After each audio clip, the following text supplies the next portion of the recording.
আসসালামু আলাইকুম ওয়া রাহমাতুল্লাহি ওয়া বারাকাতুহু। প্রিয় দর্শক, আজ আমি একটি গুরুত্বপূর্ণ বিষয় নিয়ে আলোচনা করব। আমাদের নিজেদের হাজার দোষ থাকা সত্ত্বেও আমরা অন্যদের দোষ খোঁজায় ব্যস্ত হয়ে পড়ি, এরকম অনেক মানুষ দেখা যায়। এই বিষয়ে একটি ঘটনা, জৈনক এক মহিলা তার বাচ্চার শৌচকার্য বা তার বাচ্চার পায়খানা পরিষ্কার করতেছিলেন। এমতো অবস্থায় হঠাৎ করে তিনি খবর পেলেন ঈদের চাঁদ দেখা গেছে। তিনি তড়িঘড়ি করে ওই অবস্থায় তার বাচ্চাকে রেখে ঈদের চাঁদ দেখার জন্য তিনি বেরিয়ে পড়লেন। সিস্টেম ছিল তারা চাঁদ দেখতো, চাঁদ আঙ্গুলের ইশারায় তারা দেখতো, মানে দেখে আঙ্গুল দিয়ে ইশারা করতো, ওই যে চাঁদ, ওই যে চাঁদ, এভাবে তারা দেখতো। তো পক্ষান্তরে তার আঙ্গুলের মধ্যে পায়খানা লেগেছিল। তিনি যখন এইভাবে বলছে যে ওই যে চাঁদ, তার ওই আঙ্গুলের পায়খানা নাকের কাছে এসে গেছে, মানে নাকের নিকট আঙ্গুলটা এসে গেছে।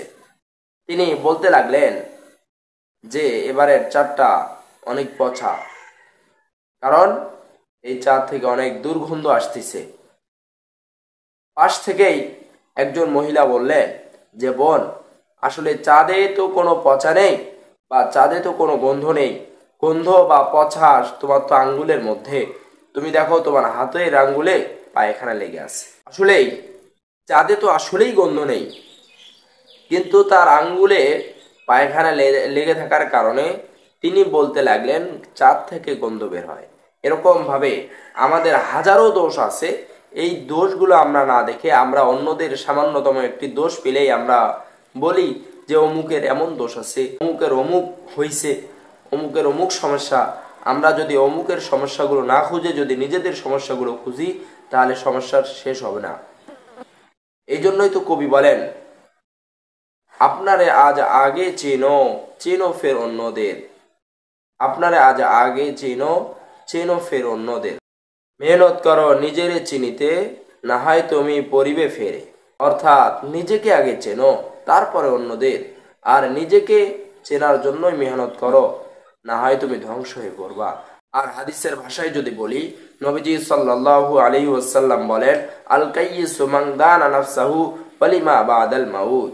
জ্ঞানী তো ওই ব্যক্তি যেই ব্যক্তি নিজেকে আগে চিনবে। আমি কি, আমি কোথা থেকে আসলাম, আমার হাত কোথা থেকে আসলো, আমার পা কে দান করলো, আমার চক্ষু কে দান করলো। এই তো জ্ঞানী ব্যক্তি তারাই যারা এগুলো নিয়ে ভাবে, যারা নিজেকে চেনে। আর 2 নাম্বার পরিচয়, যারা মৃত্যুর পরের প্রস্তুতি নেয়, আখিরাতের প্রস্তুতি নেয়, এই ব্যক্তিকেই জ্ঞানী বলা হয়।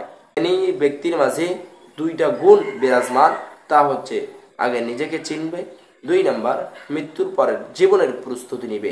আল্লাহ রাব্বুল আলামিন আমাদের সকলকেই অপরের দোষ খোঁজা থেকে বিরত হওয়ার এবং নিজেকে চেনার এবং মৃত্যুর পরের জীবনের প্রস্তুতি নেওয়ার তৌফিক দান করেন। আমিন।